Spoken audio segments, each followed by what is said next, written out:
I should start off by explaining a couple things. Our park doesn't focus on one specific theme. We have 4 sections that are fenced off from one another.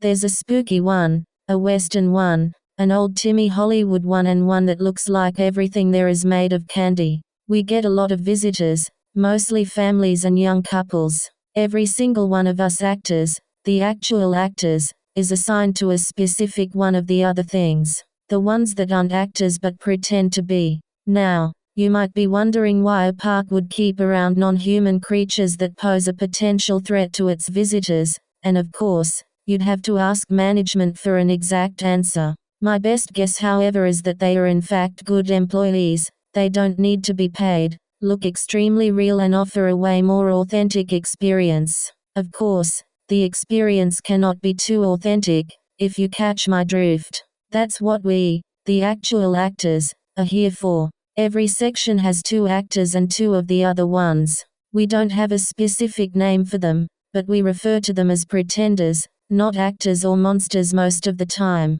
Our main objective is to keep the one we are assigned to under control. Make it seem like they are actors too, not strange beings we don't even know the origin of. Take my monster as an example. I work at the horror-themed section. That means my territory are the 2 fun houses, the larger of which is hospital-themed, the indoor roller coaster, and that other really cool outdoor one that winds around a gigantic skull. The roller coaster goes in through its mouth, comes out of one eye hole and goes back in through the other. It's some genius design, really. I spend my day walking around in my costume, either chasing the visitors with my whoop, which for clarification is part of my role, or leading it around by its chain that is attached to the iron collar around its neck. God help us if that thing ever comes off. The one I have been assigned to is tall, broad, and has black, surprisingly fluffy fur, a round, flat face, and 2 big ram horns on top of its head. Its eyes are 2 large, red buttons, and its mouth holds a set of long, shiny, sharp fangs. Its tongue usually hangs out of its maw, black drool dripping down from it constantly. Its official name is Mr. Scratch on account of its oversized claws, but I call it the sock puppet. Mr. Scratch is quite obviously a costume. He moves sluggishly, and there are even seams and stitchings to be seen in some places. The costume itself, however, is a living, breathing thing. You wouldn't know if you'd just see it walk around by my side. I, however, found out pretty soon, on my first day actually. When they told me they had given me the acting job because of my physical strength, and that they needed me to take care of a monster of sorts, I was dumbfounded.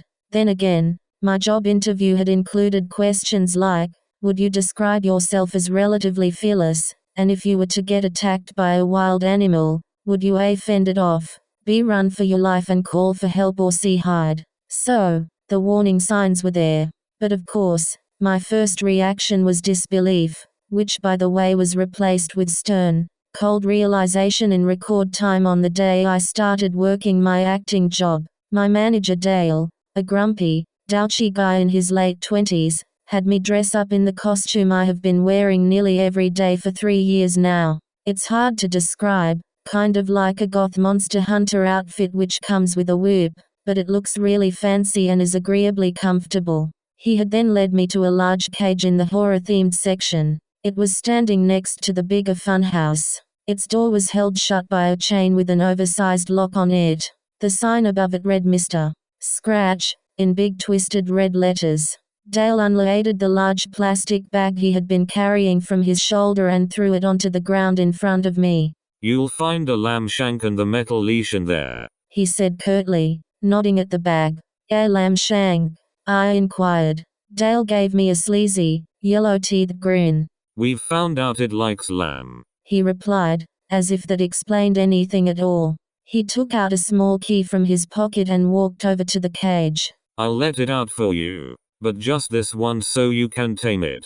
Once you've gotten that over with, I'll give you the key. Won't be wasting any more of my time doing your job then. Part of me still thought he was messing with me, but I was beginning to have my doubts. He proceeded towards the cage and turned his key inside the lock. The door sprang open with a creaking noise and Dale stepped aside. At first, nothing happened. Then, From the part of the cage that had not yet been reached by the sparse early morning sunlight, the thing they called Mr. Scratch emerged.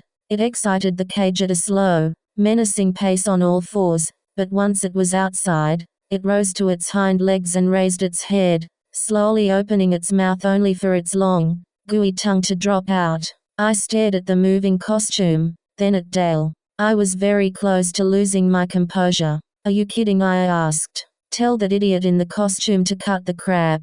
If you guys think you can mess with the new one." But the look on Dale's face was serious. He almost seemed a bit frightened. "Feed it," he hissed. "Feed it and then put on the leash." I shook my head and rolled my eyes, but decided to play along. I bent down and picked up the plastic bag, produced the large lamb shank from inside and waved it at the moving costume. "Come and get it," I sang, feeling immensely stupid for talking to a person like I would to a dog. The thing came bounding towards me at a surprising speed and ripped the shank out of my hand. When its teeth sank naturally into the meat and I watched the creature tear it to shreds and gobble it down, I realized that I was not looking at a person in a costume.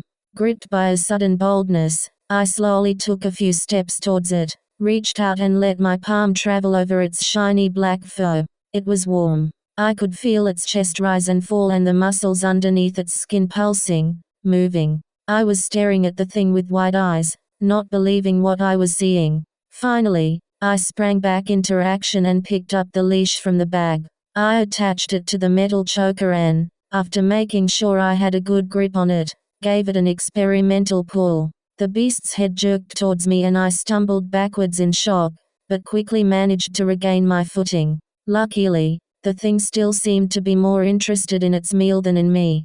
Dale came strolling over and gave me a pat on the shoulder, which for the record is the only friendly gesture I've ever gotten from him. He handed me the key for Mr. Scratch's cage and told me to make sure not to lose it.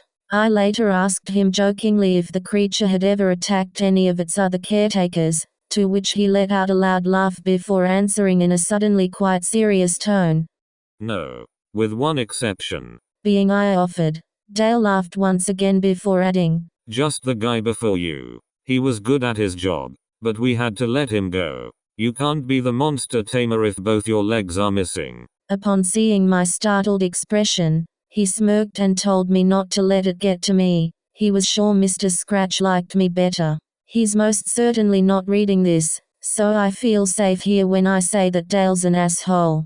In regards to the monster, I've already mentioned that I've taken to calling him the sock puppet. After reading my description of him, I bet you can see where I'm coming from. The sock puppet and I are on pretty good terms, by the way. He's never really caused me any problems. I usually walk him around the park and sometimes let him dash forward to jump scare a visitor, only to then pull him back and hiss at the visitor not to get too close to him. That's our favorite trick. He's run off on me twice before, but those are stories for another day. All in all, Mr. Scratch and get along pretty well. Too bad you can't say that about some of the other actors and their pretenders. When talking about my co-workers, I guess it only makes sense to start with the one who works in the same part of the park as me. That would be Darius. He's very nice, but easily stressed. He talks a lot about wanting another job, but either that's just an empty phrase of his or he hasn't found one, because he's still around after 3 years of me working here. I met him on my second day on the job. Of course, Dale had failed to introduce me to any of my colleagues. He had simply given me a short overview about who I was yet to meet and what I was to expect. He hadn't put very much effort into his explanation. I was on my to Mr. Scratch's cage in the early morning about half an hour before the park's opening time that day. I was already dressed up and ready to release the sock puppet, carrying with me the metal leash and a bag of dog treats, both of which I dropped when I collided with the man in the doctor's outfit who had seemingly come out of nowhere. By his fake blood-smeared lab coat and the surgical face mask dangling around his neck, I determined him to be another actor. "Hey, I'm Darius. You must be the new tamer," he stammered, and without giving me time to answer, added, "I really need your help right now." "Okay," I responded, taken aback. "What's going on?" "Did Dale already tell you about them?" he asked and I nodded. He seemed relieved. "Oh, Thank God. Okay, so, I have to watch out for one myself. She's like a zombie nurse. Hard to describe, but you'll know when you see her. Either way, we can't really put her on a leash like Scratch, so we let her roam around this part of the park freely. Under my supervision, of course. But I kind of lost track of her and now I don't know where she is. We can't have her stroll around the kid-friendly sections or the visitors will freak out. You've got to help me. Please. We don't have much time. I abandoned the leash and dog treats and the two of us got on our way. Darius told me he had already looked for her in our section, so she had to be in one of the others. Our first guess was the Hollywood one since it was pretty much right next to ours. While we did not find her there, Darius made use of our time by informing me about the workings of the park in a bit more detail. All the not actors are put into cages overnight to keep them from wandering off. Half an hour before opening time, they are being let out. He also told me a few bits about some of the other monsters, but said it would be best for me to find out myself. We didn't pass any on our way through the Hollywood section, but we did find the nurse. She was standing next to a food booth, the owner of which thankfully had not arrived yet. She had her back turned to us and was swaying slightly. Her thigh-length nurse costume was smeared with red stains, not unlike that of Darius, but something told me that no fake blood had been used on hers. Thank God. There she is. Darius muttered. Dale would have killed me. What now? I asked. I'll just walk her back to our section. It's as easy as that. He replied. She's basically brain dead. I watched as he approached her, grabbed her by the shoulders and turned her around. I nearly gagged upon seeing her face.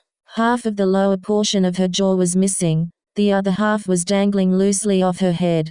Blood was steadily dripping from her tongue, reminding me of that of Mr. Scratch. She was completely unresponsive, her eyes staring past me and Darius into the distance. If she knew we were there, she wasn't letting it on. I followed Darius, who was leading the nurse by her shoulders, back to the entrance of the horror-themed section.